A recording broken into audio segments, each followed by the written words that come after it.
WPL 2026 ఇంకో revenge మ్యాచ్కి ready అవుతుంది. సీజన్ స్టార్టింగ్లో గుజరాత్ చేతిలో చిత్తుగా ఓడిన యూపీ ఇప్పుడు ఆ బాకీ తీర్చుకోవడానికి పక్కా ప్లాన్తో బరిలోకి దిగుతోంది.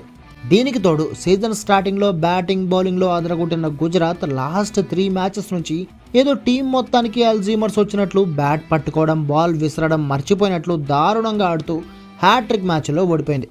అదే టైంలో ఫస్ట్ 3 మ్యాచ్ల్లో పరమదారుణమైన పెర్ఫార్మెన్స్తో చెత్తగా ఆడి హ్యాట్రిక్ మ్యాచ్లో ఓడిన యూపీ రీసెంట్గా ముంబైపై 2 వరుస మ్యాచ్ల్లో ఆడి రెండింటిలోనూ గెలిచి ఫుల్ జోష్లో ఉండడమే కాకుండా అదే స్పీడ్లో గుజరాత్పై కూడా ఫస్ట్ మ్యాచ్ ఓటమికి రివెంజ్ తీర్చుకోవాలని పట్టుదలగా ఉంది. టెక్నికల్గా చూస్తే ఇప్పుడున్న ఫామ్ ప్రకారం ఈ మ్యాచ్లో యూపీ గెలిచే ఛాన్సులు బలంగా కనిపిస్తున్నాయి.